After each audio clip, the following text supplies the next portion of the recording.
All right, it's several minutes after 6, so we're going to get started. So I just want to welcome everyone to the next installment in our community education series. As we promised at the very beginning, we've had a series of local folks who have talked to you about several things regarding race and culture and the intertwining of those issues in our community, and at some degree on a national level, and how they relate to the work that we have agreed to do as the Social Justice Coalition in Muskingum County. And we also promised you that we would keep those things kind of tied together so you see some progression. And I think our presenters have done an excellent job with that as well. So it's important to keep in mind that part of our goal is to have an accumulation of knowledge. And if you recall, the first module, if you will, of what we took on had to do with culture and the different aspects of culture. And then we got into race and the kind of the progression of race and racism and the idea of race in this country. And so the last module that we're going to delve into starting today is what actions can we take? What do we do going forward? Again, if you recall, as we introduced our, not only these sessions, but our coalition, we talked to you and we made a commitment that it would be more than a conversation. It would be some education, but it would also be what we see as a catalyst to some forward movement, so that we don't have a conversation for a year and not see any movement or not get any direction on things that we want to happen in our community, because this is all about the community and commitment and change. That's kind of our running theme underneath the community education series. So today we have two of our founding members of our coalition who are also part of our executive committee, Tom and Dr. Christine Croyle, who are going to talk to us today about allyship. And so I'm going to turn it over to them. Tom and Christine. Great, thanks, Daryl. Welcome to the 7th session in our Muskingum County Social Justice Coalition Community Education Series. Today's presentation is titled Going Forward, Effective Strategies for Being an Ally. My name is Tom Croyle, and this is my wife, Dr. Christine Croyle. We have 4 grown children, and we live in Muskingum County.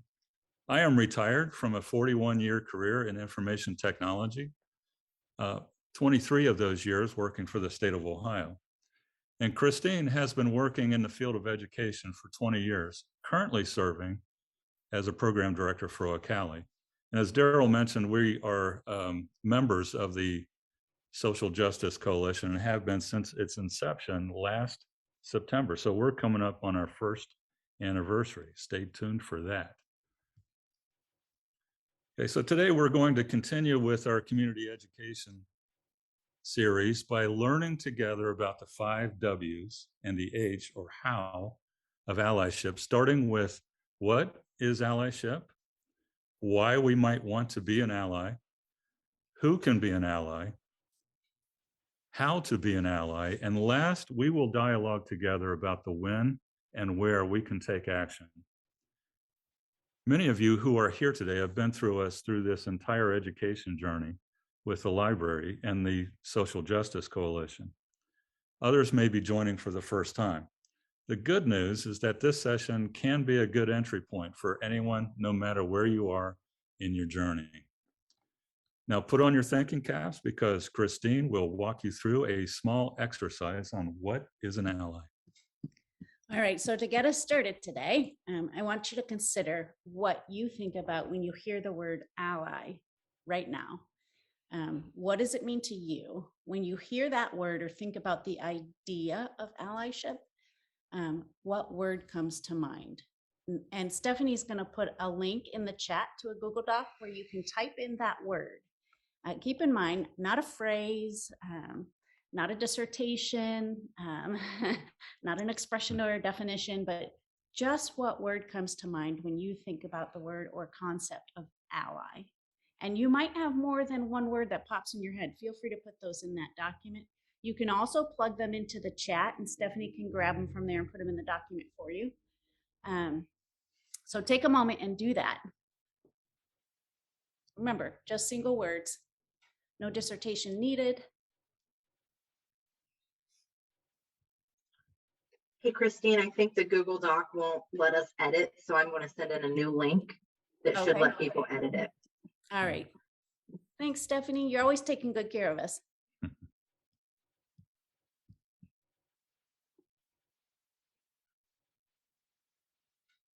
Oh, merge. I see that. Teammate, partner. Those are good. Yeah. Keep going. We'll give you a minute more to be thinking about what comes to mind. Support, listen, associate, ally.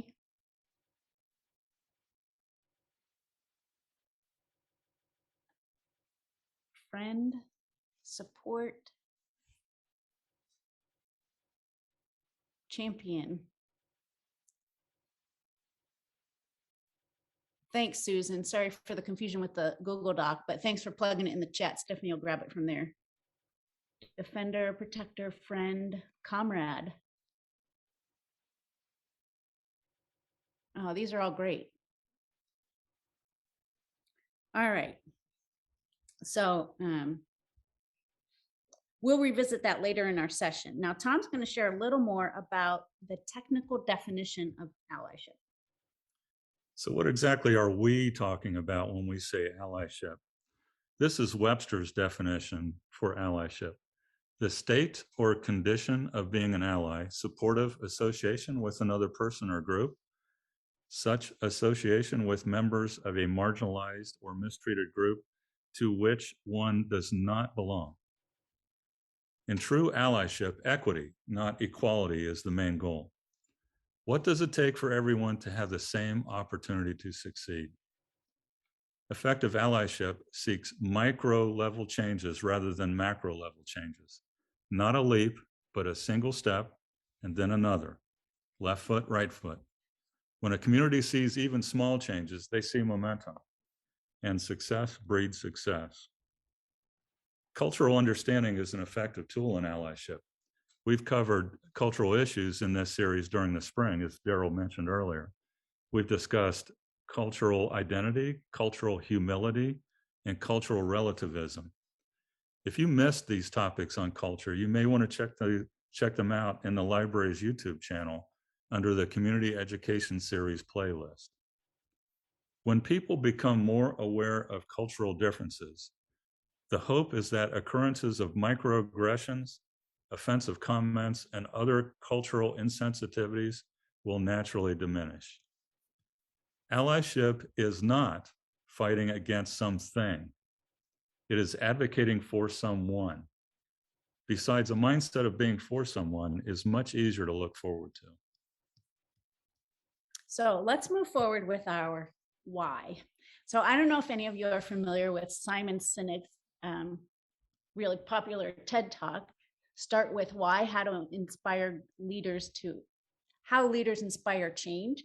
But anyway, that's an amazing TED Talk, and we can plug that link into the chat for you too. But the idea behind that is it helps us identify our motive, which can then be used to inspire and guide our decisions. So as we get started, let's take a moment to examine our personal why. Like, really think about why you would want to be an ally. I think you showed up here today because there's some interest in that. Or maybe I've twisted your arm and forced you to come. But either way, let's take a look at why we might want to be an ally. We've put a few questions there on the slide, and consider these questions and ideas. It is an internal reflection, and later we'll revisit an external response. So for now, just take a moment, consider this. Think about what you want your community to be. Maybe as it is right now, it's everything you want it to be, but maybe not. So if not, think about what you want it to be. Then consider, what would you be willing to do to make that happen? Then keep in mind, your choice is a personal choice. Like, your choice might be different than my choice, which might be different than Tom's choice. And other allies have different reasons than yours. But whatever your reason is, remember it. So now what I really want you to do is take a moment and actually write it down. If you still use like a pen or like a pencil that writes on paper, feel free to write it on paper. Thank you, Linda. I see your paper. You might want to jot it in a note on your phone. You may want to even text it to someone nearby, but go ahead, take a moment and actually write it somewhere.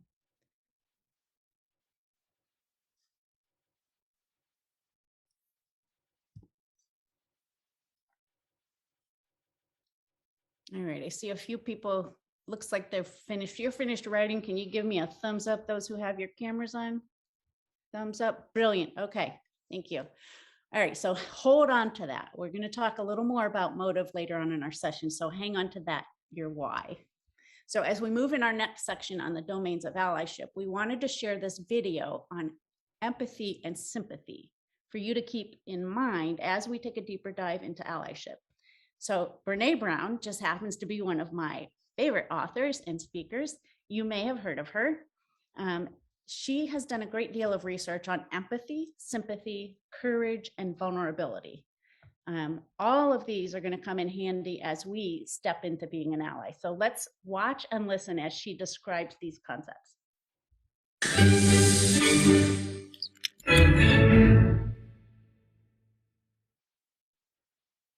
So what is empathy, and why is it very different than sympathy? Empathy fuels connection. Sympathy drives disconnection. Empathy, it's very interesting. Teresa Wiseman is a nursing scholar who studied professions, very diverse professions where empathy is relevant, and came up with 4 qualities of empathy. Perspective taking, the ability to take the perspective of another person or recognize their perspective as their truth. Staying out of judgment, not easy when you enjoy it as much as most of us do. Recognizing emotion in other people and then communicating that. Empathy is feeling with people. And to me, I always think of empathy as this kind of sacred space when someone's kind of in a deep hole and they shout out from the bottom and they say, I'm stuck, it's dark, I'm overwhelmed. And then we look and we say, hey, I'm gonna climb down. I know what it's like down here, and you're not alone. Sympathy is, ooh, it's bad, no, you want a sandwich? Empathy is a choice, and it's a vulnerable choice, because in order to connect with you, I have to connect with something in myself that knows that feeling. Rarely, if ever, does an empathic response begin with at least. Yeah. And we do it all the time. Because you know what? Someone just shared something with us that's incredibly painful, and we're trying to silver lining it. I don't think that's a verb, but I'm using it as one. We're trying to put the silver lining around it. So I had a miscarriage. Oh, at least you know you can get pregnant. I think my marriage is falling apart. At least you have a marriage. John's getting kicked out of school. At least Sarah is an A student. But one of the things we do sometimes in the face of very difficult conversations is we try to make things better. If I share something with you that's very difficult, I'd rather you say, I don't even know what to say right now. I'm just so glad you told me. Because the truth is, rarely can a response make something better. What makes something better is connection. So I hope that kind of helped clarify a little bit of the difference between empathy and sympathy. And at one time or another, we have probably all been the fox, the bear, or what I think is an antelope goatish character.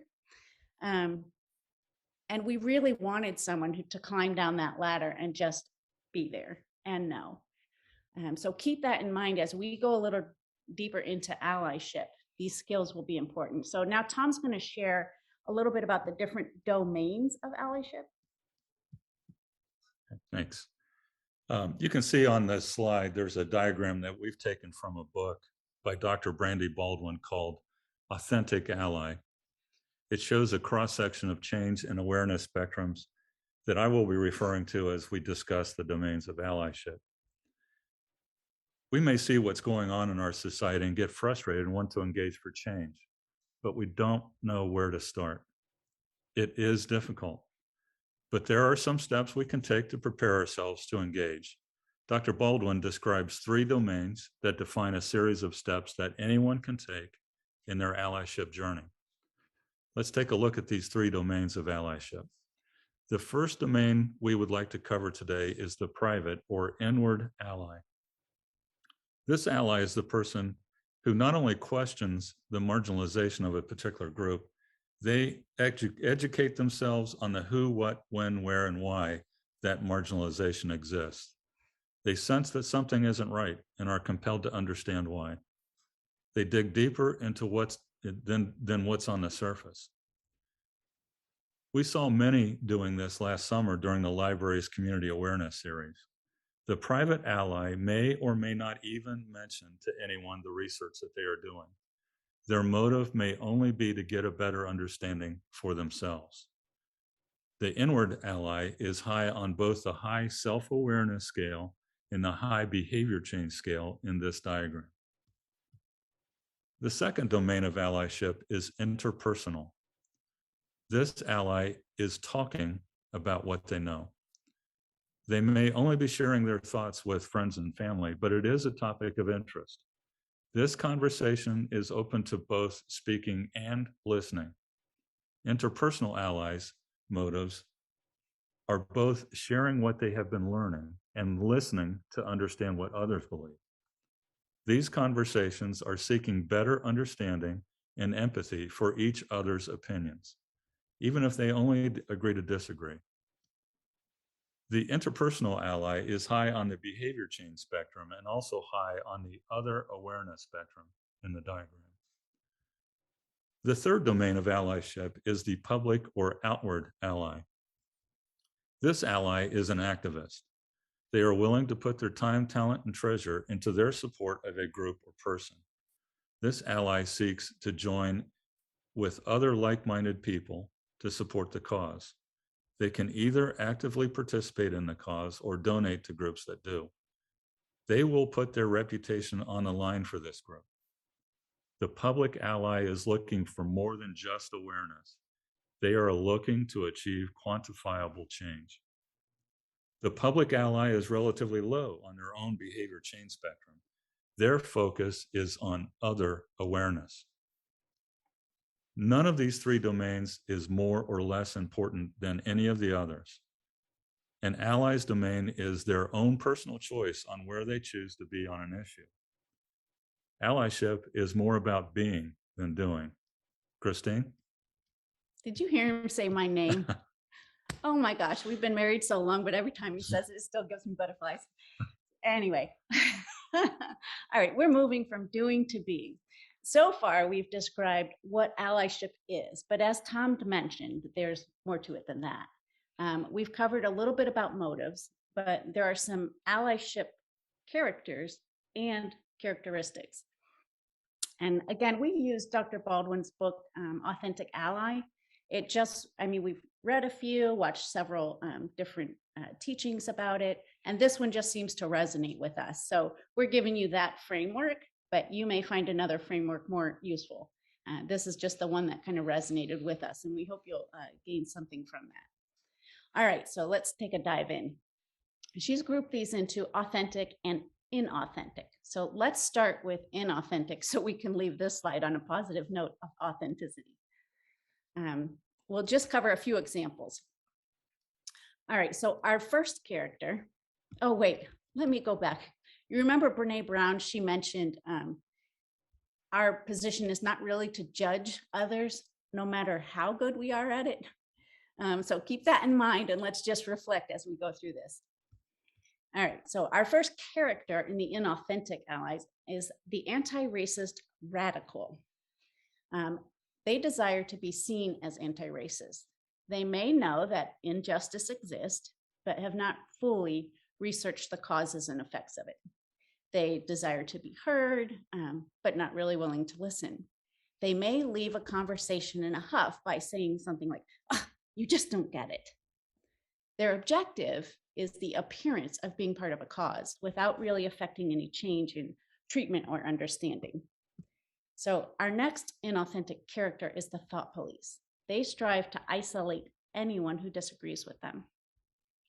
So much like the anti-racist radical, they want to be heard, but not really willing to listen. The difference is the main objective is how others are seen. They might say they are racist since they disagreed with me. So our next character is the political polarizer. This person has a political agenda. They promote an ideology that is served when injustice is exposed by them. They're not primarily interested in supporting the affected group. They are interested in co-opting the group for their own agenda, much like a political candidate might do to unseat an incumbent. So our last inauthentic character that we're going to talk about is our Wokeology Professor, and they have their own issues. They themselves feel victimized and are attracted to any cause for the disenfranchised. Their involvement in the cause can actually make them feel superior to the very people they're trying to support. So we've pulled an excerpt from the Audible portion of Dr. Baldwin's book, where she describes the Wokeology Professor. It's overstated to be amusing. Also remember, no matter how good we are at judging, let's just suspend that for today. Welcome to Woke University, established in 2020 by a group of Wokevists who have now expanded to campuses located in Wokeville, Woketown, Wokeadelphia, Wokelanta, and Wokeconda. Your Wokeology professor will equip you with all of the classic courses that you will need to get your master's. Oops, I forgot. They don't use that term anymore due to the slavery connotation. Your graduate certificate in Wokeology. Courses like If You're White, You're Not Right, Psychopathology of the Karen, and Dismantling Systemically Oppressive Privilege Superior.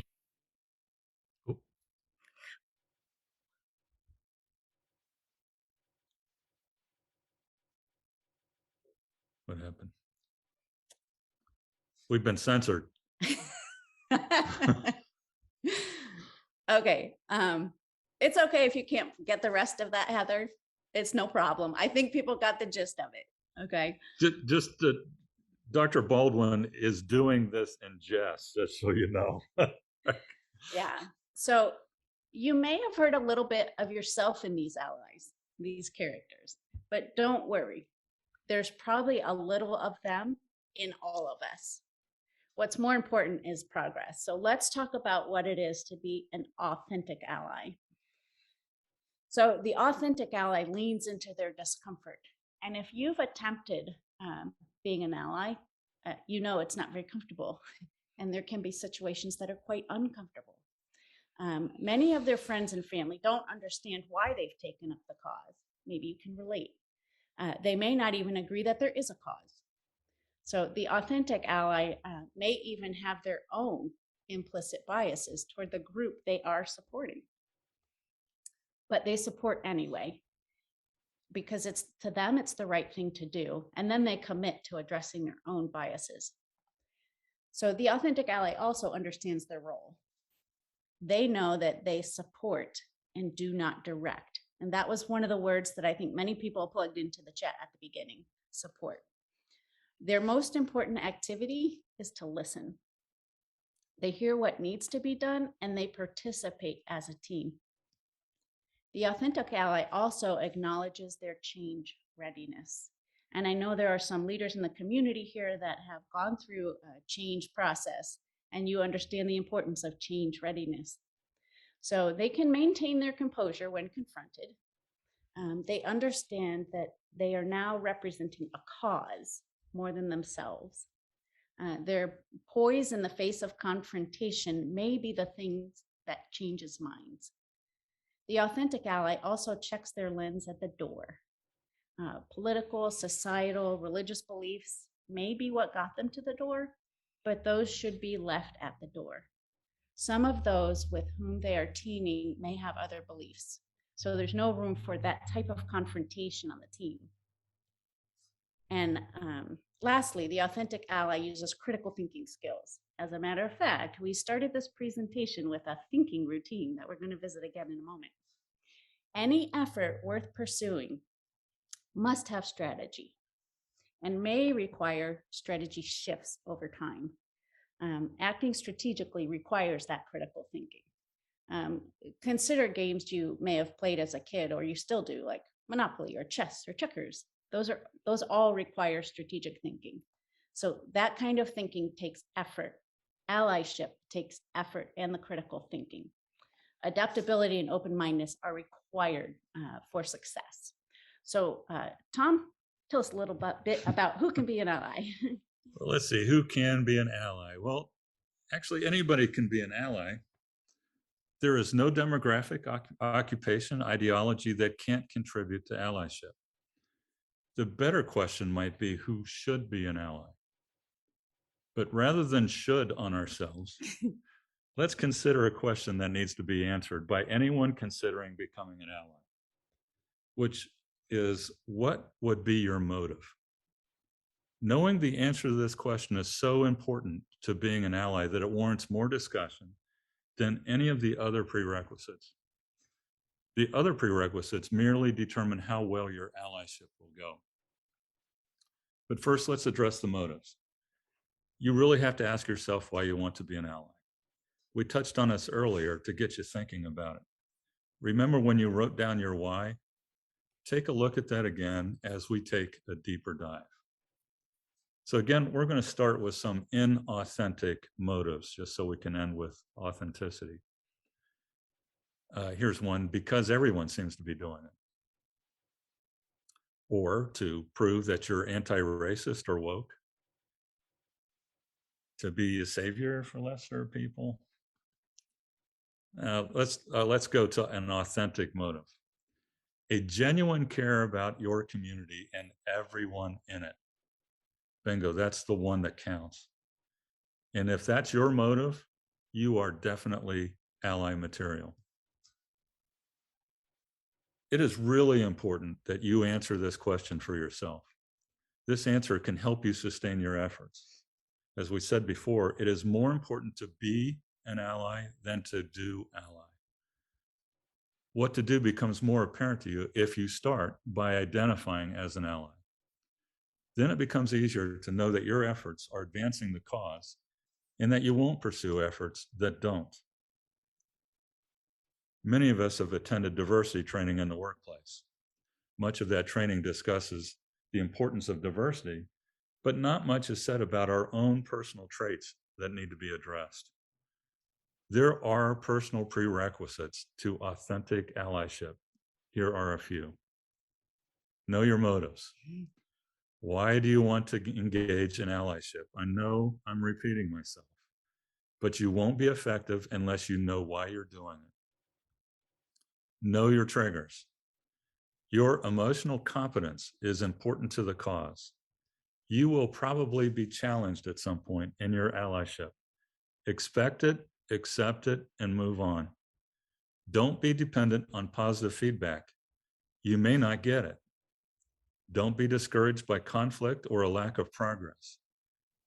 Your ability to persuade others may well depend on your ability to maintain your composure during these times.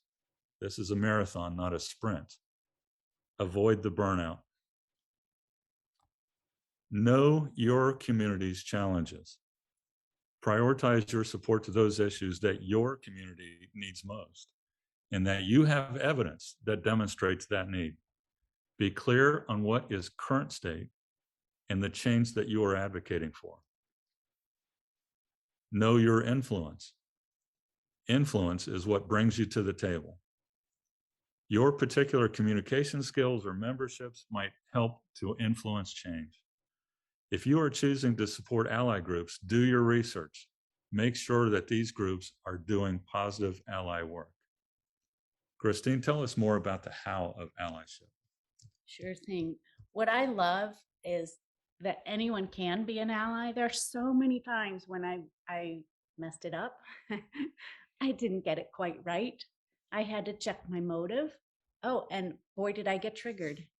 But what I love is that it's okay that we're making mistakes along the way, but we keep trying and we're checking our motive. So how do we go about this? How to be an ally? Well, the Muskingum County Social Justice Coalition, there's a whole group of us on this journey trying to figure it out together. So feel free to join us as we engage on this uncomfortable, bumpy, and community building journey. The how of allyship does indeed begin with inward work. People generally love to learn, but hate to change. So remember, allyship is more about being than doing. And this is the hardest one for me. I am a doer, so the being is challenging. So focus on yourself first. Honestly investigate your own biases and make sure that you address them. We all have them. You don't want someone else to discover them before you do. But if they do, be open to learning what they have to share with you. By definition, an ally is not a member of the group they're supporting. An ally, therefore, cannot fully understand the issues they are addressing. So understand that we all learn as we go. You may discover facts you didn't know before, and you may also discover that some facts that you thought were true are not really true. I found this to be the case when we were going through some of these community education series as we were talking about the history. I thought, wow, I've never learned that before. I didn't hear that in my history class. I didn't know that was the true story behind all of that. So keep your mind open to learning. Listening may be your most important activity. You may make mistakes during your allyship. I talked a little bit about that. It's humbling, can be embarrassing, but I have a group at work and we're doing a book study together. And I have learned so much through that process about who I thought I was, who I really am, what I'm really doing. So I would encourage you to go ahead and step in it. There is a community around you to support the process. Don't give up. Your persistence will speak louder than any mistake that you may make. Share your allyship journey with others. Be willing to talk about what you're learning. Talk about the victories and the missteps. You may encourage another potential ally who thinks they can't because of what they don't know, or maybe they feel unable to do. Okay, so now if we can go to the next slide. At the very beginning, we recall, we asked you to think and share words that came to mind when you thought about the concept of ally or allyship. Now, after going through some of this information, I want you to think again. Now, when you hear the word ally or allyship, is there a word that comes to mind? It may be the same word. It may be a different word. It may be 3 or 4 more words. So let's do that same activity and type it into the chat or into the Google Doc. Stephanie, you'll snatch it from the chat if you're not working in the Google Doc at the moment. Either one works. And again, just a word, no phrases or dissertations or anything. Oh, commitment, that's nice. Growth.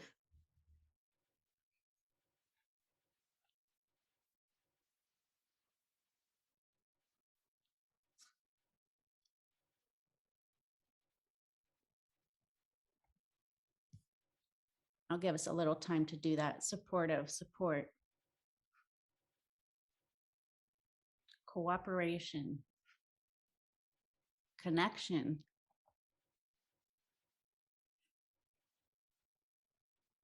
Consistency, empathy. Great words. I'm encouraged just by your words, the words and what comes to your mind by this.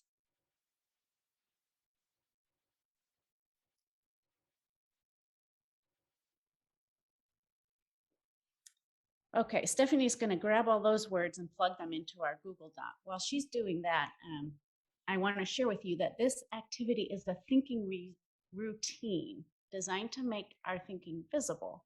And it's called the 3-2-1 bridge. It actually comes from Project Zero from the Harvard Graduate School of Education. We did a shortened version of it here. But remember when we mentioned to be an ally, we needed our critical thinking skills. This is a tool that helps us do that and makes it visible. And this, along with all our references, are going to be available on this slide presentation, which will be made available to you. So if education is part of your allyship, it might help you get started. So Stephanie, whenever we have that Google Doc ready with the 2 different lists of words, can you share that? You or Heather, share that on the screen when it's ready.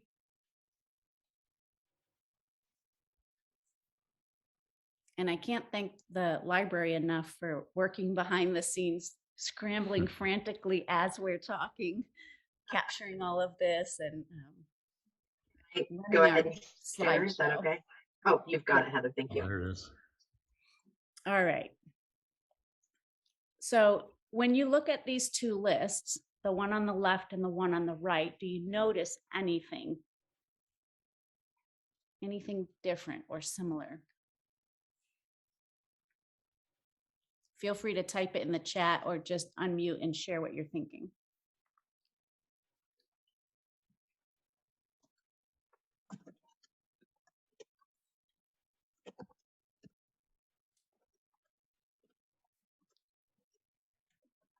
Defender is not in the second list.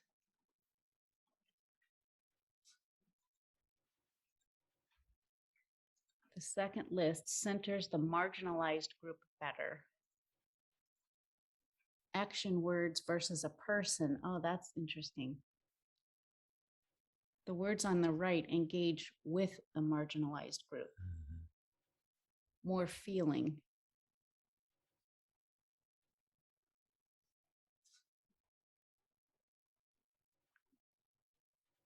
Yeah. So, and you could probably sit and just look at these 2 lists for a while longer. I know we're on a time constraint at the moment, but this thinking routine is really, it is designed to make your thinking visible so that you can see, wow, I see that action words versus a person, or engaging with the marginalized group. Teachers frequently use this as a pre and post assessment to kind of get an idea of where you are and where you are at the end. So did the teaching in the middle make any difference? So this is what I like to call double loop learning. So we're sharing content, but we're also sharing a strategy that you can use later. All right. So moving on to our next slide.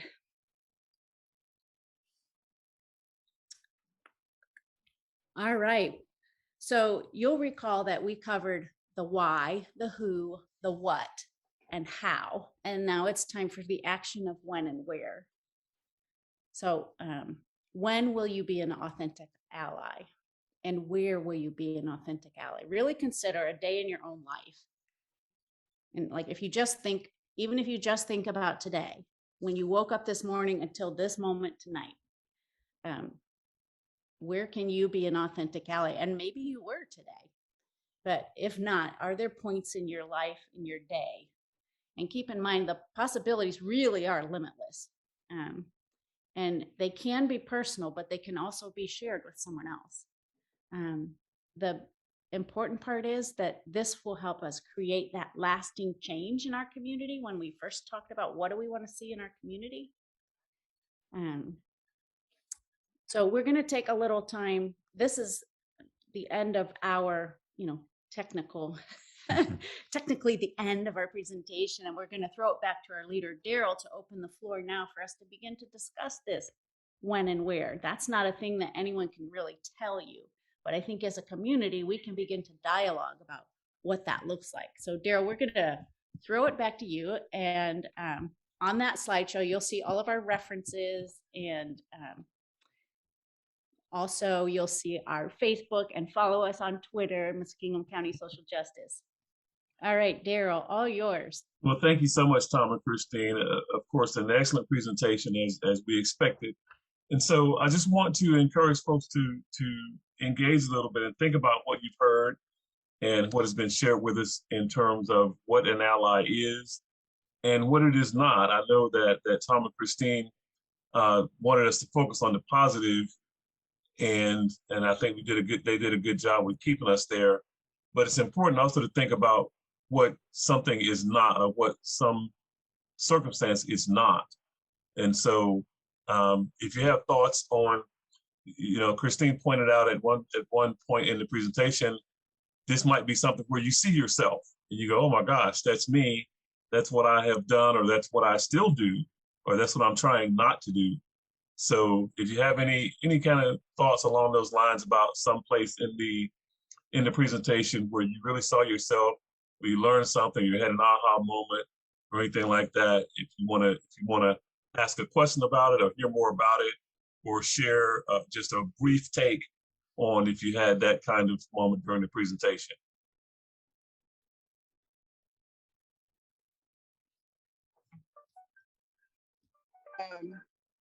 I had one that back in the day when I worked at Oregon State University, I worked in the department that dealt with a lot of the cultural groups on campus for students. And I really resonated with the students at the Native American Longhouse because, well, for various reasons, but at any rate, there was a point where we used to put on 2 powwows per academic year.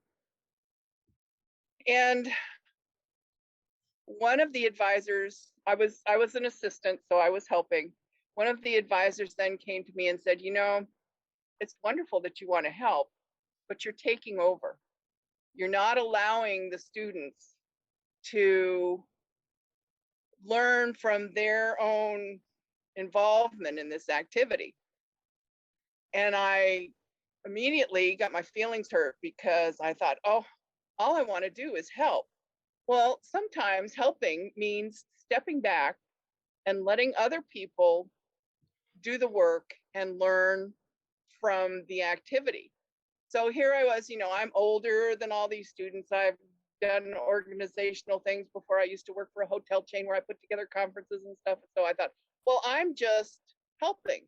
Well, it wasn't. I was running roughshod over the students who were there to learn, and I was not allowing them to stumble and fall and find their own way through this process. So once I got over being, got my nose bent a little, I realized, okay, this is where I need to learn that I am, just because I'm older and white and, that I need to back off. If they ask me something, answer the question, but don't tell them how to do it. And it's a really hard lesson for a lot of people, especially in our age range, when we've been, well, my age range, where I've had a lot of experience, I've done a lot of stuff, and I think, okay, if they would just do it this way, it will all, it's like, no, shut up. If they want to ask you of your experience, that's fine. That, to me, is the hardest thing I have had to learn in working with groups that I have tried to assist, is to just shut up. Tell them what your experience is, so that if they want to access it, they know that you have information or, some experiences, but do not try and insert yourself into the leadership role. That's not your place. Right. Thank you, Rebecca. You may have noticed, all of you, a comment in the chat from one of our new guests. And that's a good friend and colleague of mine, Solveig, and her husband John have joined us. So we appreciate you being here. I'm glad you were able to join us tonight. So I know you didn't catch the entire presentation. I apologize for the link issue, but certainly feel free to jump into the discussion if you have anything to add. And I can tell the rest of the group now, I think you'll be hearing more from Solveig as we continue. She's one of the folks who kind of gives me some guidance and some direction on how to do this community work that we've all committed to do. So thank you again for being here. So other thoughts or comments on what you've heard? Any aha moments, anything that really made you think or pause in how you behave? You will notice that one of the things that was mentioned is that you cannot be in the role of ally if you're a part of the group that you're trying to assist. So technically, I'm not an ally in the work that we're doing. I'm part of the impacted group, but obviously I'm committed to doing the work. So I really want to hear your thoughts on where you are or where you would like to be in terms of allyship. And you also recall that part of what was presented was that it might be private, it might be interpersonal, might be public, and those kind of things. And we were also encouraged to understand the difference between authentic and inauthentic allyship as well. So any thoughts on those topics? Linda, go ahead. You know, you give me like the perfect segue, because that's the piece that I've been thinking about and that I personally struggle with. I feel like I am most comfortable in that private inward allyship, although I've been playing around a whole lot in the interpersonal allyship and talking to people and kind of, yeah. But I run a business and I have staff who are in all very different places than I am. And so we have quite a few staff who are more in the public outward ally place. And back in the summer last year, when the Black Lives Matter events were so big, we didn't make a public statement because I, Linda, felt like I want it to have meaning. I don't want it to just be like everybody's saying, yes, Black Lives Matter. And that's all it is words, right? It mattered in that moment. And then, and it happens with Pride too. It's Pride Month, yay! And then it goes away. And I didn't want to make a statement that felt like that. I wanted to have action behind our statement. So we didn't do anything. And then time rolled along, and then they started being really a lot more vocal to me about, like, Linda, we have to do something. And in our professional organization, there was a major upheaval where, like, the whole board of the professional organization, all the Black and Brown members quit at one time. It was just a mess. And so they said, Linda, we have to do something, right? And so they're forcing me into this other place where I'm really not very comfortable yet. And so I'm going like, okay, you guys, and this kind of maybe comes back to Rebecca. Okay, you guys lead this part. I will happily support you, but I don't know how to do this part. And so yeah, that whole thing is where I really, really find myself struggling. And I think I do a lot of pretty good stuff on that more private, inward, one-on-one support staff than I do in the big whole public realm. And so when Tom and Christine said, what are you willing to do? I don't know. I mean, I know sort of, but I don't know how far am I willing to put myself out there. So there you go. Any feedback on that, Tom or Christine? Yeah, Linda, as always, Linda and I work together frequently. And we have been doing that book study on Stamped from the beginning, which has, again, some of the history I never learned in school.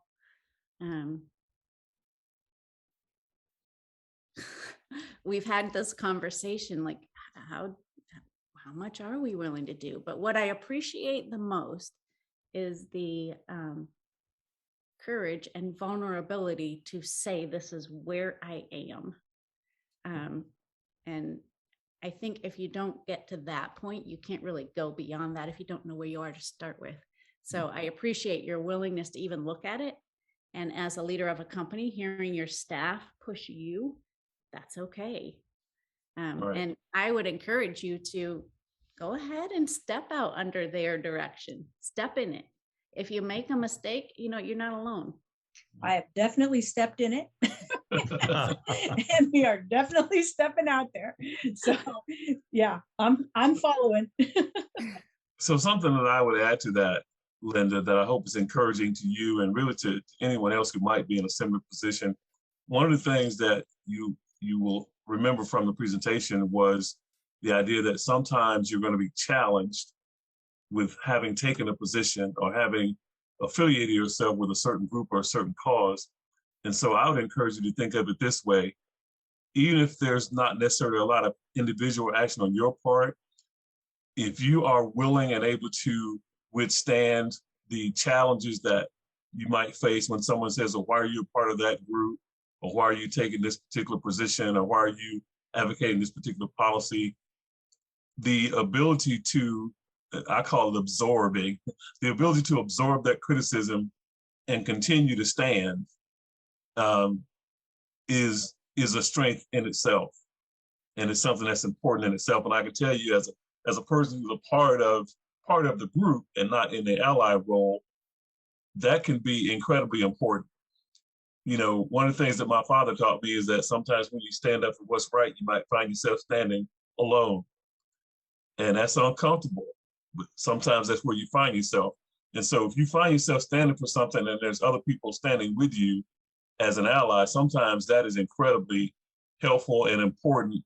And I can tell you from not only my personal experience, but others who are in a similar leadership position in different segments of the community, sometimes that's what gives you the impetus to go one more day without being melodramatic about it. But, you know, I can tell you this group energizes me to continue to be the leader of this group. The fact that you all show up every other week and any other time that we ask you to show up, it's a relatively small group. But the fact that you continue to show up is what energizes me to continue to do the work. I would do it if I was doing it by myself, but I would be a lot more likely to become discouraged if I was trying to do it alone, right? So just the willingness to withstand, and I can tell you that Tom and I've talked about this, there are people in the community, in this community, who look like me, some of them, who are telling me that we are not going to have any success, that we're not going to make anything happen, that we're not going to make any change. What encourages me is this group that I see on the screen every other week and a few times in person who continue to stand with me to say we are going to continue and we are going to make a difference. All right, so I hope that's encouraging to you. So I'm going to put somebody on the spot here. I know the mayor's on with us. Mayor Mason, if you're still there, if you have anything you want to add to our discussion. No, going back to your last point, though, I just have to think you have to have constant discussion, constant communication. You've got to have dialogue, because without those things, you can't move closer together. You can't have understanding. You can't have allyship. You know, you and I were in a meeting together, was it a week ago or 2 weeks ago? Yeah. And there was a lot of good dialogue, and we're going to meet again next month. And I think we just have to, you know, just keep plugging away so that everybody understands each other's position. So, no, so you're our fearless leader, so you stay at it.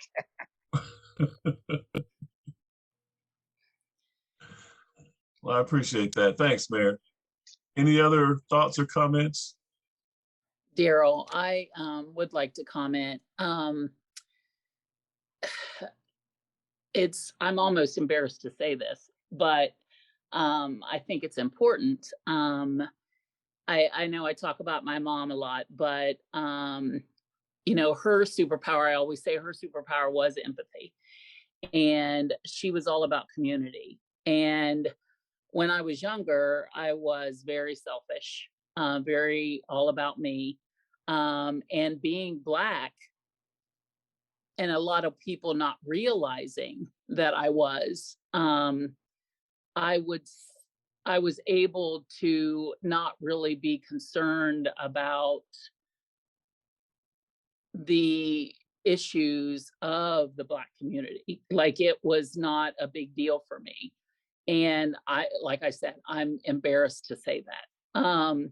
But my mom was, again, all about community and all about being proud of who you are and stand for the right thing for the right reasons. And it has, since I've been, of course, older now and doing the work that I do and the advocacy that I do, it just, there is a fire within me that is just, there's just, I can't even say enough about, wanting to be that person to stand up and stand beside, people that are willing to, that were willing to fight harder than what I ever was willing to fight. And I am thankful for this group. I'm thankful for the people that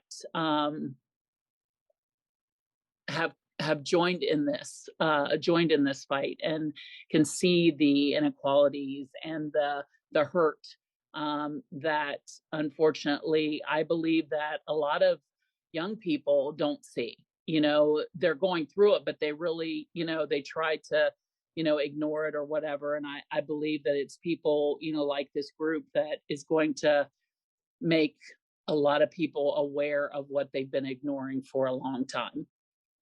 So thank you. Thank you, Janet. You reminded me of something else that was offered during the presentation, which I found very positive and encouraging. That was the idea of thinking of it as not something that you're fighting against, but someone or some person or some group that you're advocating for. Mm-hmm. And I think that gives you a whole different kind of feeling internally about what you're doing and why you're doing it.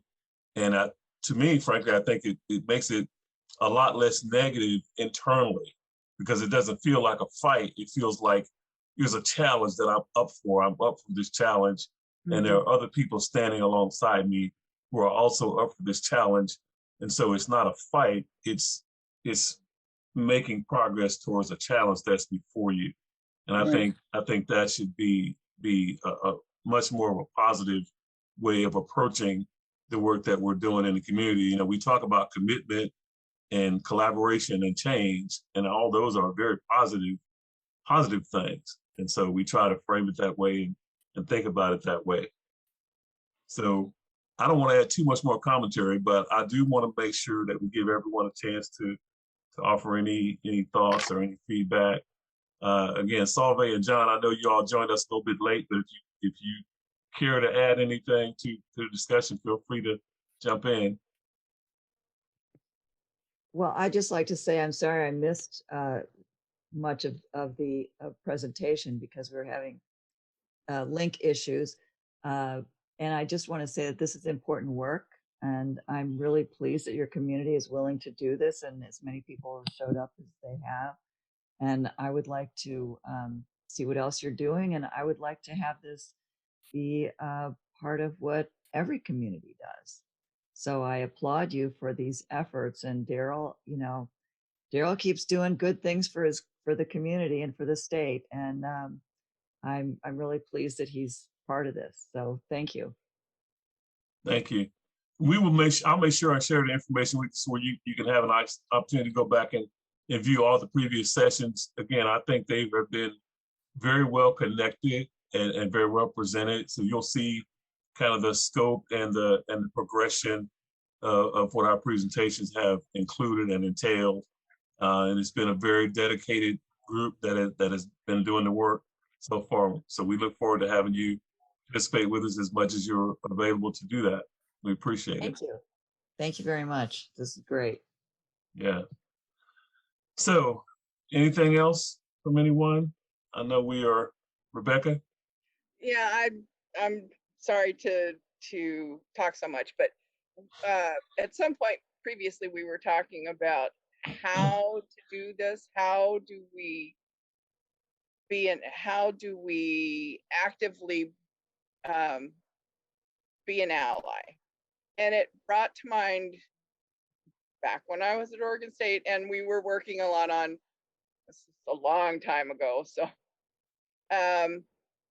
how to stand up for someone else without stomping on them in the process.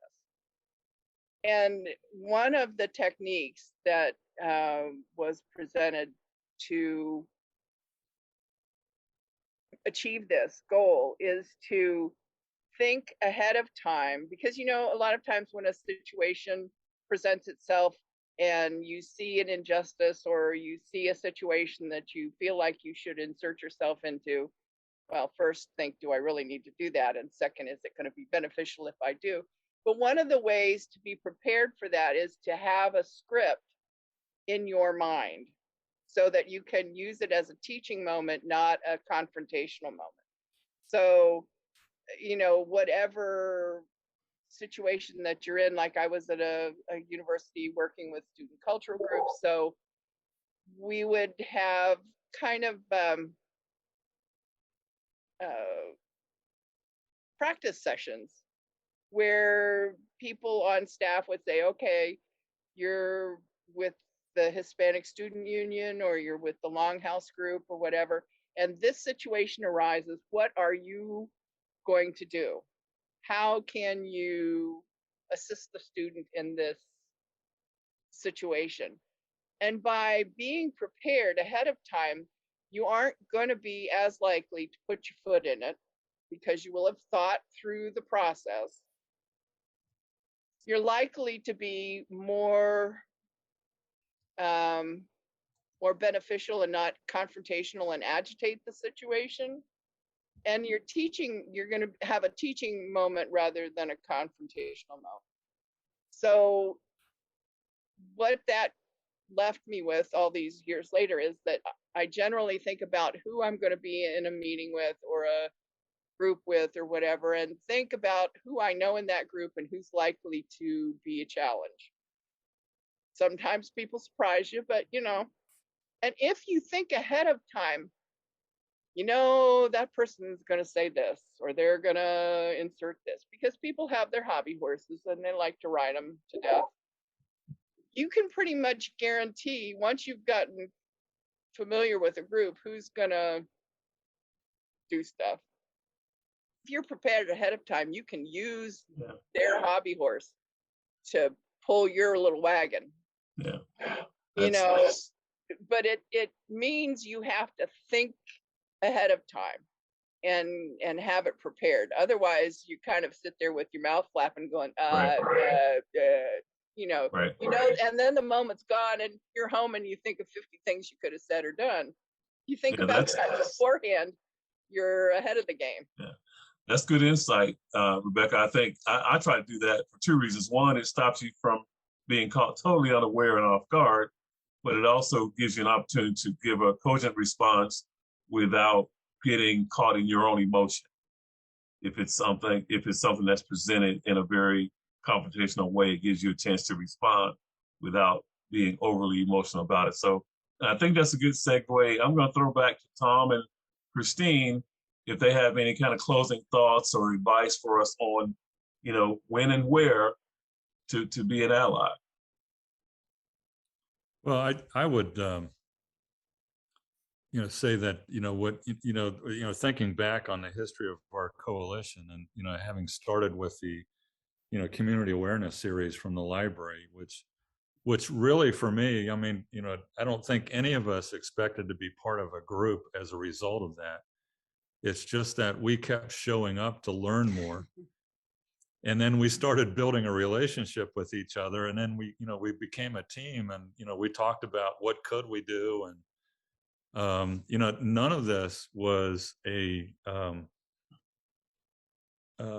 like a mandate. All of this was a, you know, give and take from, you know, just conversations that we had, you know, starting, you know, last fall. And well, what could we do, you know, and you know, we put that together and decided, you know, the pillars that we were going to pursue, and you know, it just all grew out of that. So, you know, part of this presentation was sort of an education for me as well. And looking back, that's exactly how we got into this. Was, you know, we first were inward allies. You know, we just wanted to learn, and the library was a vehicle for doing that. And then we became interpersonal, where we talked with each other, and, you know, we shared our thoughts. And, you know, we didn't always agree on everything that we talked about, you know, but it was, well, we agree on the important stuff. And then we formed the coalition, and, you know, now we're we're outward allies, you know, and we're, you know, we've got specific things that we're pursuing. And, you know, it's just a great example of, you know, people getting together and building something.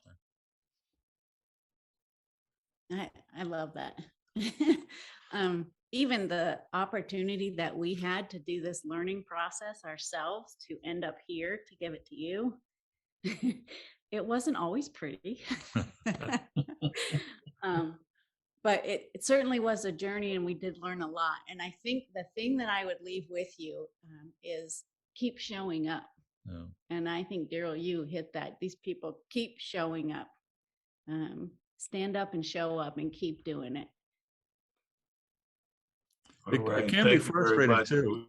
You know, we mentioned that a lot of our material came out of Authentic Ally, but we covered, you know, we went through a lot of material, and I've got to say, you know, for, you know, my demographic, you know, a lot of what I learned, well, maybe not learned, but the material that I exposed myself to, you know, was very frustrating, because it felt like for someone like me, there's a very narrow lane for me to contribute.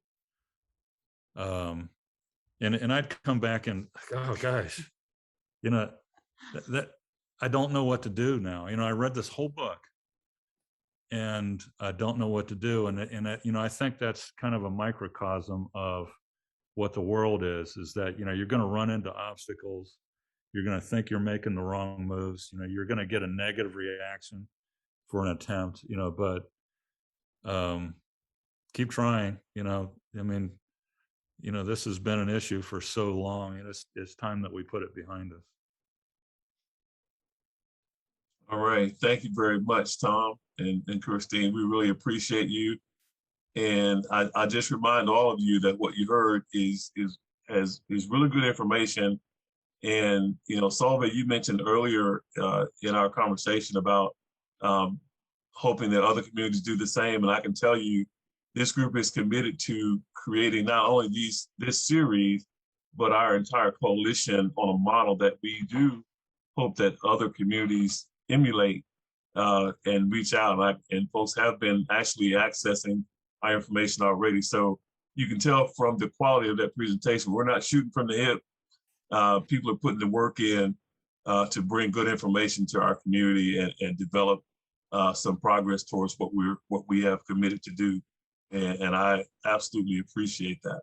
So our next presentation is going to be on moving forward, and it will be Dr. Lisa Beeler from Clemson University. On Monday, September 20th, we moved our date to accommodate her schedule. And I will tell you, for those who I may not have shared this with already, she was an integral part of helping us to design this series and kind of the content and the flow of this series. So even though she is not in the community any longer, I thought it was important for her to she's willing to keep her commitment. And I thought it would be important for us to accommodate that slight change in date and time. So it'll be on Monday, September 20th at 6 p.m. Dr. Lisa Beeler will be our presenter for that session. So you'll get information to register for that. I hope you can join us then. In the meantime, everyone take care, have a good night, and we'll see you soon. Thank you.